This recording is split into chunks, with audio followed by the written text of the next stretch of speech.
You're listening to the St John's Diamond Creek podcast. This episode presented by Associate Minister Kirk Mackenzie.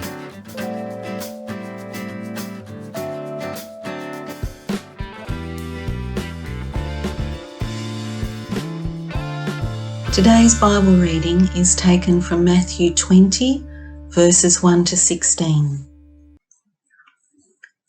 For the kingdom of heaven is like a landowner who went out early in the morning to hire workers for his vineyard. He agreed to pay them a denarius for the day and sent them into his vineyard. About 9 in the morning he went out and saw others standing in the marketplace doing nothing. He told them, "You also go and work in my vineyard, and I will pay you whatever is right." So they went. He went out again about noon and about 3 in the afternoon and did the same thing. About 5 in the afternoon he went out and found still others standing around. He asked them, "Why have you been standing here all day long, doing nothing?" "Because no one has hired us," they answered. He said to them, "You also go and work in my vineyard." When evening came, the owner of the vineyard said to his foreman, "Call the workers and pay them their wages, beginning with the last ones hired and going on to the first." The workers who were hired about 5 in the afternoon came, and each received a denarius. So when those came who were hired first, they expected to receive more. But each one of them also received a denarius. When they received it, they began to grumble against the landowner. "These who were hired last worked only 1 hour," they said, "and you have made them equal to us who have borne the burden of the work and the heat of the day." But he answered one of them, "I am not being unfair to you, friend. Didn't you agree to work for a denarius? Take your pay and go. I want to give the one who was hired last the same as I gave you. Don't I have the right to do what I want with my own money? Or are you envious because I am generous? So the last will be first, and the first will be last." Well, it's no secret that Australia has a problem with binge drinking. So this is when you have more than just a couple of drinks, but you have a lot of drinks. You get loaded, you get wasted, you get smashed drinking massive amounts of alcohol in one go. And as much as it's a huge problem and has a lot of negative consequences for individuals and for us as a society, we seem kind of proud of it and we don't seem to really want to do anything about it. To the point where when we have lockdowns during the pandemic, the shops that are allowed to stay open are shops that sell things like food and medicine, and the bottle shops are also an essential shop to stay open. And so it seems kind of strange, doesn't it? With all the negative consequences, why are we so keen to drink so much alcohol in one go? You know, if you were to go, "Hey, all right, we're going to survey you about your night out. You're about to head out to a party or a night on the town, and here's a few check boxes. Let's see what sort of things you'd like to have happen during your time out. Would you like to A, vomit in a gutter, B, violently assault one of your friends or family members, C, end up in hospital and or jail, D, get a massive hangover, or E, all of the above?" I'm pretty sure you're going to avoid ticking any of those checkboxes because all of those options suck. And by the way, there's heaps more negative consequences to drinking to excess. I'm just not going to mention all of them because that'd tip us into the the YouTube sort of explicit content thing, and it would be a whole different sort of video. So why do we love binge drinking so much as a society when the negative consequences are so obvious? Well, all you have to do is scratch beneath the surface of those obvious negative consequences, and you'll find the reason.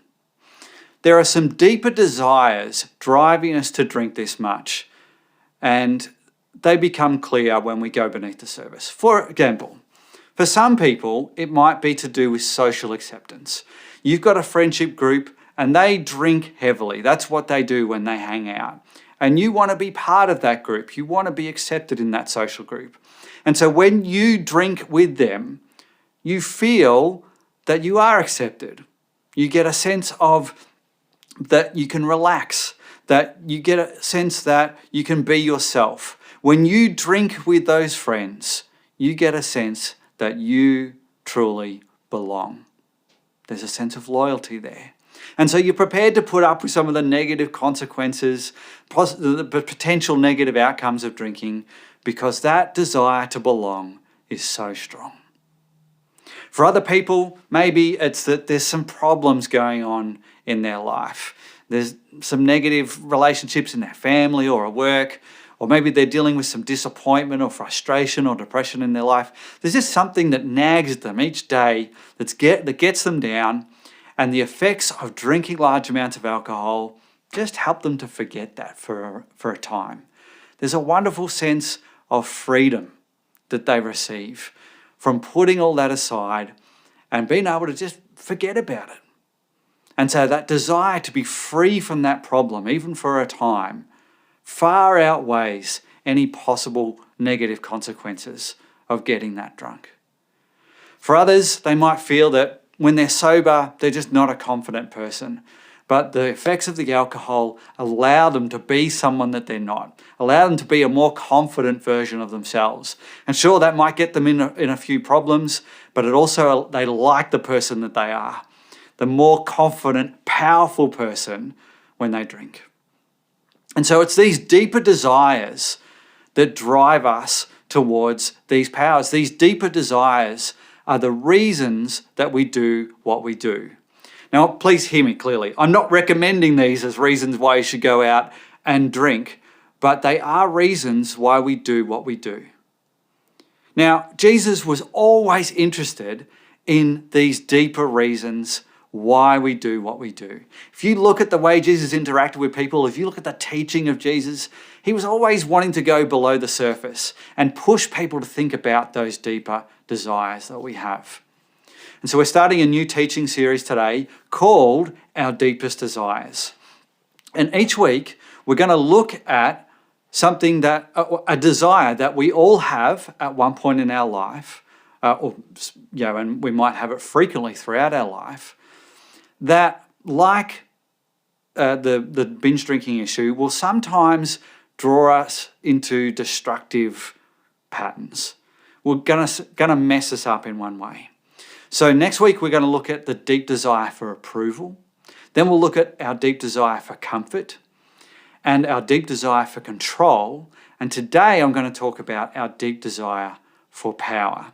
Now, all these things, approval, comfort, control, and power, when they're in their right place, they can be good things. So they're not automatically evil. But what we're going to say is that when we have a deep desire for them, when they drive a lot of our decisions, when we put a lot of focus and energy into these things, then our life can really get messy and they can bring a lot of negative consequences with them. So each week we're going to look at the desire. We're going to look at how it messes things up for us, our relationship with God and our relationship with other people. And then we're going to look at who God is and how he offers us something so much better, and how when we turn to him and we live his way, we're going to be on a much better path. So that's what we're going to do each week. Let's start with today and our deep desire for power. As we said, power is not automatically evil. If we have power in life, it can be used for good. I was in a football team once where we had a very powerful player in our team. He was our ruckman. Usually the ruckman's the biggest, tallest player in the team. And this guy just he was born to grow up into just a huge human being. He was just a physically massive unit. And when you're playing a really physical game like Aussie rules football, it's good to have a really big physical player like that on your team. It's just great to have someone you can see from anywhere on the ground and be able to kick it to and be confident that he's a good chance to get the ball. But what was great about this particular teammate was that he used his physicality and his sheer size to really be a great teammate. He would protect his teammates, protect you with his body.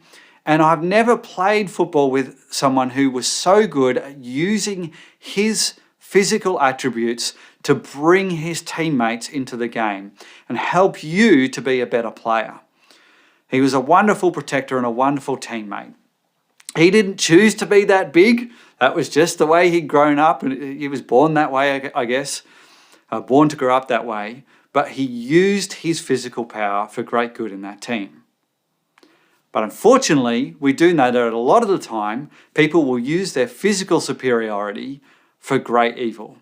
They'll use it to physically intimidate people. This starts young. People do it in the schoolyard.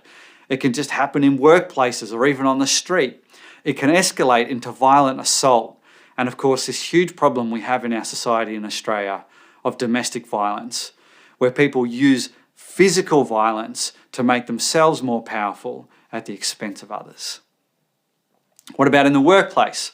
Supervisors, bosses have power given to them in their jobs, and that can be used for great good, of course. I very fondly remember a supervisor I had in my very first job. I think I was 15 and, really new to just working in general. And, we were on shifts, so we had a variety of supervisors. Some were okay. Some were pretty rubbish. They were grubby, sort of mean people who clearly didn't want to be there. But one supervisor really stands out to me. He was a really friendly guy. He was super encouraging and a great teacher. He really helped us, very out of our depth teenagers to get to grips with what we needed to do in the job. And honestly, I was thinking back to it. It's a long time ago now, over 2 decades ago. And I'm thinking, I may have only had him for one shift, but his impact on me and the encouragement he gave me has really stuck with me to this day. So supervisors can use their power for great good. And I would still take him as a role model. I can't remember his name. As I said, maybe I only had him for one shift, but a wonderful supervisor. And yet we also know that people can use their power in the workplace for great evil.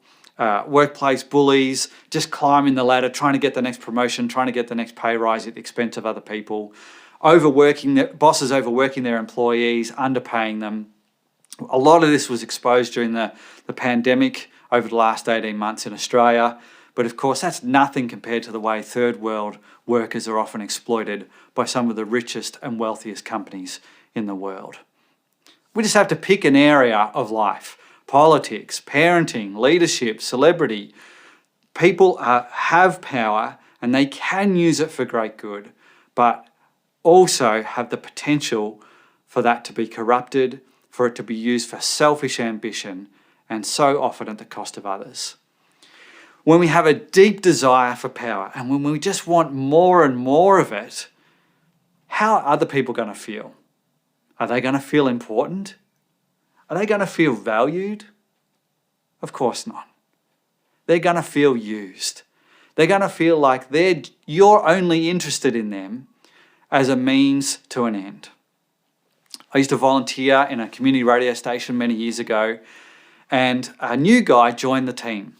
And he was really enthusiastic and hardworking. And when you're part of a volunteer organisation, you can often get a fair bit of power and influence quite quickly if you're willing to work hard. And he did. And he very quickly got into the board of directors. And he kept accumulating power for himself. And unfortunately, the way he did that was to basically gossip and play people off against each other. And in my opinion, to flat out lie about some people in order to do that. And at first it was quite an effective strategy for him, and it meant he did get more power within the organisation and kind of got his own way on a few things, until people worked out that they were getting used. And then a few people started to confront him on it, and it all sort of blew up in his face, and eventually he left the organisation.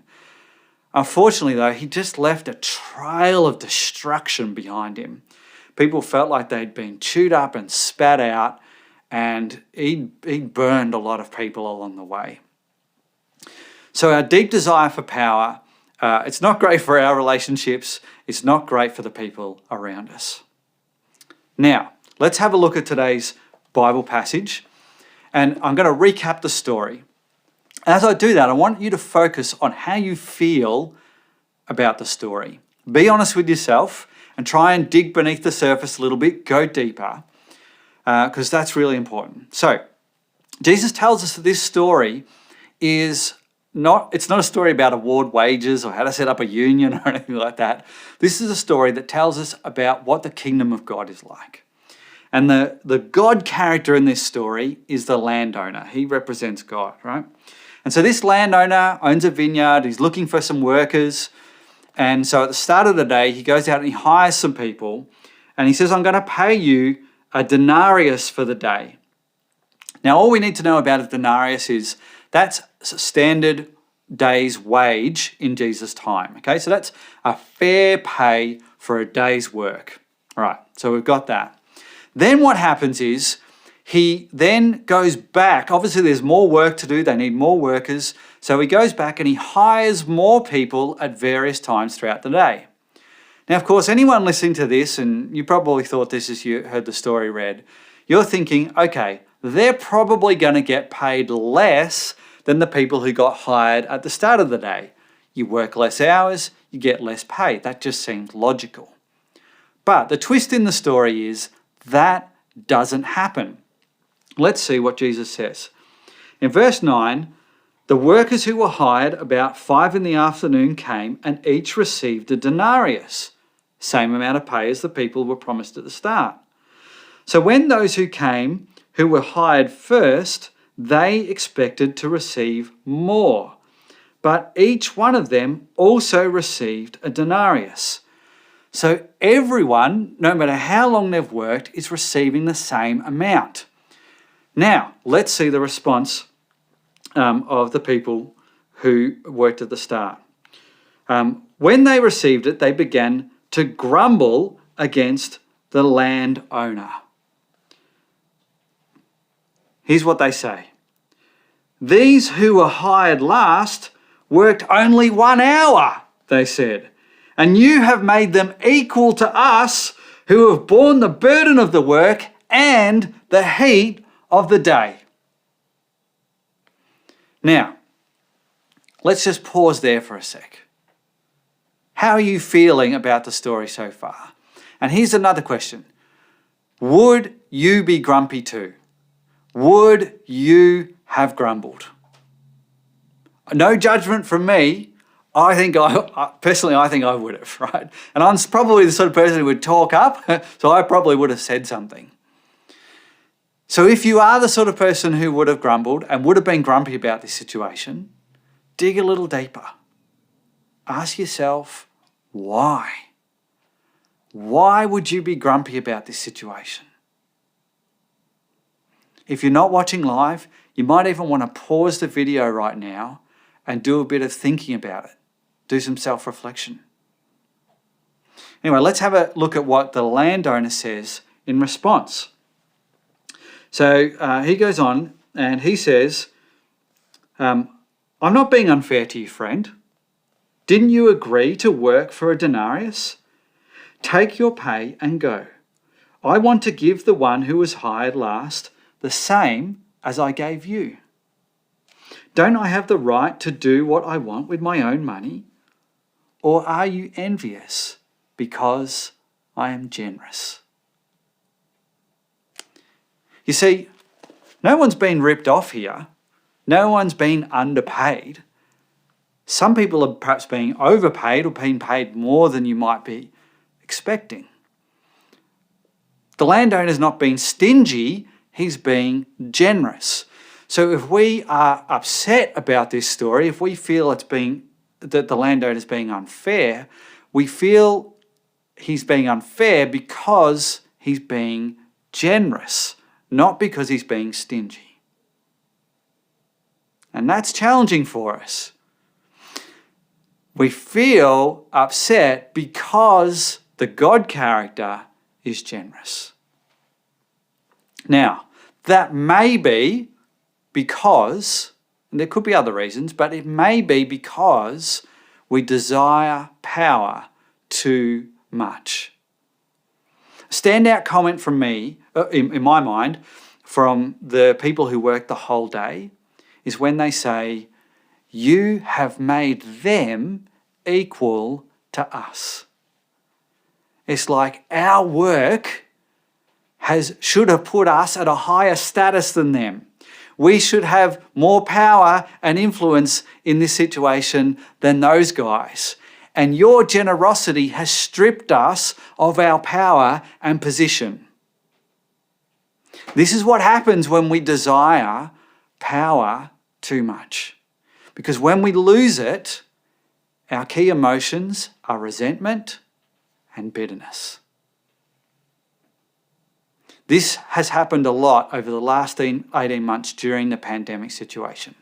Because what the pandemic has done is it's stripped away a lot of our opportunity to gain power. So much has changed and we have less opportunity to win and succeed in life. A lot of those things that used to give us that sense that we are powerful, they're gone. And so if you're someone who didn't really have a deep desire for power, you probably coped all right with that. But if we had that deep desire for power, then we are probably feeling a sense of bitterness and resentment. And if you have been feeling those emotions during the pandemic, it's worth reflecting whether you desire power too much, whether this is a desire that has too big a hold in your life.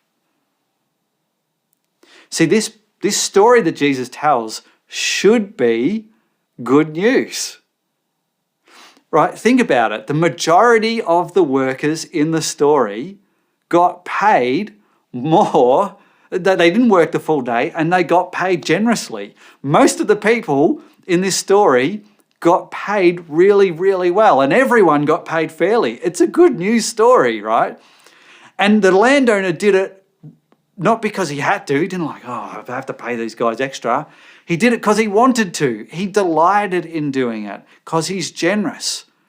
And this character represents God. So what we learn from this is that God, the creator of everything, the one who knows everything, the one who created us, is generous and he is gracious. God being gracious means that he loves us even though we've done nothing to deserve it and nothing to earn it. And that's best demonstrated not just in the teaching of Jesus, what Jesus told us, but which is the case in this story in Matthew 20, but also in the way Jesus lived and died and rose again. And so this is well summarized for us in Philippians chapter 2, verses 6 to 8, where we read this.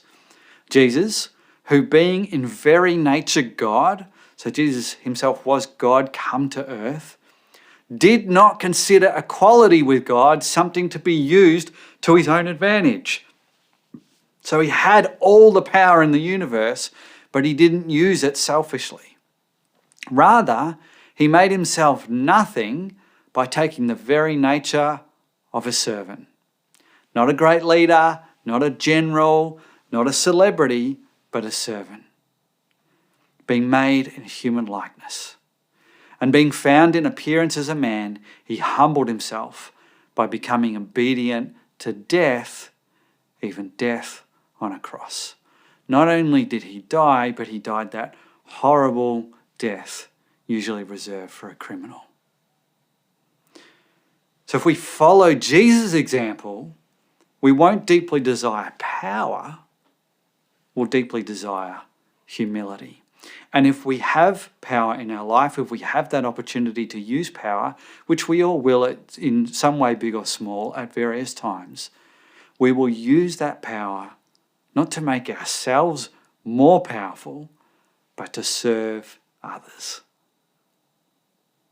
That is a radically different attitude towards power than we often get from our world. But that's the good news of Jesus, both in his teaching and in the way he handled power himself. He shows us that God is generous and that God is gracious. And when we're in a relationship with Jesus, we don't have to prove ourselves to others by making ourselves more powerful. We've got nothing to prove to ourselves. And when we're in relationship with Jesus, we know that we cannot earn anything from God. We simply receive God's generous gifts. And when we live this out with God's help, people around us won't feel used or devalued.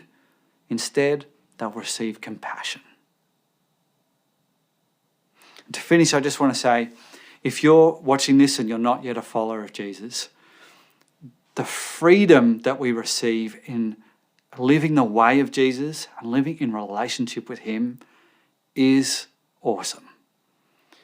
It is radically different to the way the world often presents to us, and it is challenging to take it on, but I promise you that it is better. And so we'd love to help you along that journey. We'd love to help you, work through your questions and discover that freedom that Jesus brings. So please, if you haven't already, head to our website, hit that connect button, get in touch with us, and we'd love to help you to take that next step towards freedom in that relationship with Jesus. Thanks for joining us. If you'd like to subscribe to this podcast, you can do so in Apple Podcasts, Google Podcasts, Spotify, or wherever you get your podcasts from. Just search for St. John's, Diamond Creek.